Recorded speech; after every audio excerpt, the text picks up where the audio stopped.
नमस्कार, स्वागत है आपका इंडिया न्यूज पर और मैं हूं आपके साथ स्वाति सिंह। कहते हैं कि बातों का वजन आदमी का वजन बताता है, लेकिन जब बात सियासत की हो तो बातों के वजन और आदमी के गिरने का कोई तालमेल नहीं होता। ये बात इसलिए कि एक बार फिर चुनावी साल में ऐसे शब्द वाण चल रहे हैं जो मध्य प्रदेश की सियासत में सुर्खियां को सबब बन रहे हैं। देश में G20 सम्मेलन का दौर थम चुका है। इधर सनातन विवाद एक बार फिर जोर पकड़ रहा है। जी हाँ, देश में सनातन पर संग्राम जारी है। तमिलनाडु के मुख्यमंत्री M.K. स्टालिन के बेटे उदयनिधि के डेंगू मलेरिया से सनातन की तुलना से शुरू हुई ये जुबानी जंग आंखें निकाल लेने की धमकी तक जा पहुंची। केंद्रीय मंत्री गजेंद्र शेखावत ने पलटवार करते हुए सनातन विरोधियों की जुबान खींच लेने और आंखें निकाल लेने की धमकी तक दे डाली। उधर गोवा सीएम प्रमोद सावंत और भोपाल से सांसद प्रज्ञा सिंह ठाकुर की एंट्री भी हो गई। दरअसल ये पूरा सियासी बवाल उदयनिधि के बयान से शुरू हुआ। उदयनिधि पिछले दिनों सनातन उन्मूलन सम्मेलन में शामिल होने पहुंचे थे।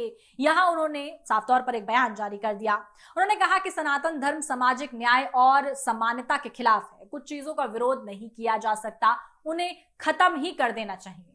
हम डेंगू, मच्छर, मलेरिया या कोरोना का विरोध नहीं कर सकते, हमें इसे मिटाना है।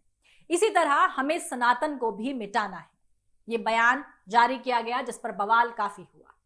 उदयनिधि के बाद उनकी पार्टी के सांसद ए राजा उनसे भी एक कदम आगे निकल गए।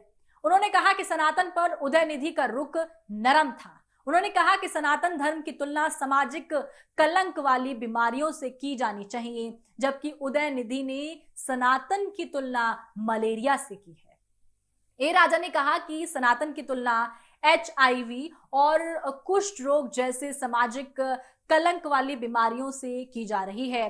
अब तमिलनाडु सरकार में DMK मंत्री पोन मुंडी का नया बयान सामने आ गया। ये उत्तर भारत में इंडिया संगठन की, आपको बता दें साफ तौर पर इंडिया गठबंधन की मुसीबत बढ़ सकती है। दरअसल आपको बता दें पौन मुंडी ने इंडिया गठबंधन को सनातन विरोधी बताते हुए कहा कि इसका गठन ही समानता की स्थापना, यहां तक कि अल्पसंख्यकों की सुरक्षा, पुरुषों और महिलाओं के अधिकारों की रक्षा के लिए हुआ है। उन्होंने कहा कि गठबंधन इंडिया बाकी बातों पर तो मतभेद हो सकता है, लेकिन सनातन विरोध पर कोई मतभेद नहीं है। उदयनिधि के बयान पर बीजेपी लगातार कांग्रेस और इंडिया गठबंधन पर निशाना साध रही है और सनातन विरोधी बता रही है। प्रधानमंत्री मोदी ने भी पिछले दिनों सनातन विरोधियों से अच्छे से निपटने की सलाह दे दी थी। इसके बाद से बीजेपी नेता लगातार इंडिया गठबंधन को घेर रहे हैं। सनातन धर्म पर जारी बयानबाजी का जिक्र करते हुए केंद्रीय मंत्री गजेंद्र शेखावत ने भी सोमवार को राजस्थान में एक सभा संबोधित करते हुए कह दिया कि कांग्रेस अध्यक्ष खड़गे साहब कहते हैं कि मोदी जीत गया तो सनातन की ताकत बढ़ जाएगी। सनातन को कमजोर करने के लिए मोदी को हराना है। कांग्रेस के साथ ही DMK के नेता और तमिलनाडु के मुख्यमंत्री के बेटे उदयनिधि स्टालिन सनातन को डेंगू मलेरिया जैसा बता रहे हैं। कांग्रेस के वरिष्ठ नेता P चिदंबरम का सांसद बेटा कहता है कि जितनी जल्दी हो सनातन को खत्म किया जाए। तो 2 साल जिस तरीके से 2G घोटाले के कारण साफ तौर पर देखा गया था, किस तरीके से जेल में रहे उनका संयोग नेता ए राजा सनातन का अपमान करते हुए नजर आए। ये हम सबका और हमारे पूर्वजों का अपमान है, जिन्होंने सनातन को मिटाने के लिए आने वाली हर ताकत को मुंह तोड़ जवाब दिया। आपको बता दें इनको जवाब देना चाहिए या नहीं देना चाहिए। इतना ही नहीं, साफ तौर पर कहा गया है कि सनातन के खिलाफ बोलने वालों की जुबान खींच ली जाएगी, इसके खिलाफ देखने वालों की आंखें निकाल ली जाएंगी।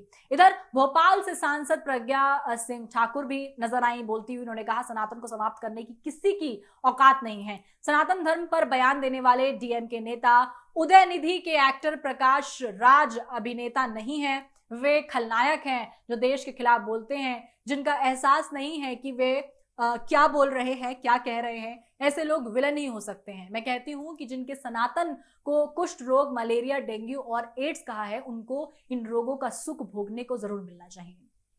इधर केंद्रीय मंत्री अनुराग ठाकुर का भी बयान सामने आया। उन्होंने भाजपा की जन आशीर्वाद यात्रा के दौरान कांग्रेस पर हमला बोला। उन्होंने कहा कि कांग्रेस व उनके सहयोगी संगठनों के इरादे सनातन धर्म को खत्म करने के हैं। मंत्री ने कांग्रेस पर निशाना साधते हुए कहा कि चुनाव के समय कांग्रेस शिव भक्त, दुर्गा भक्त और ना जाने कौन कौन से भक्त बन जाते हैं, लेकिन उनका मूल चरित्र अब सामने आ चुका है। बीते दिनों कांग्रेस ने बार बार हिंदुओं का अपमान किया। अनुराग ठाकुर ने कहा है कि हमारे लिए सनातन धर्म सबसे ऊपर है।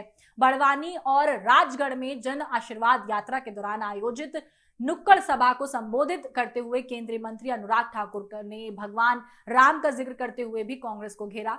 अनुराग ने कहा कि कांग्रेस अब कहती है कि डेंगू मलेरिया की तरह सनातन धर्म है। मुगलों को उदाहरण देते हुए वे बोले कि जो काम मुगल नहीं कर पाए वह कांग्रेस क्यों करेगी। सनातन धर्म को खत्म करने की इच्छा लेकर मुगल भारत आए थे, लेकिन वह खुद खत्म होकर चले गए।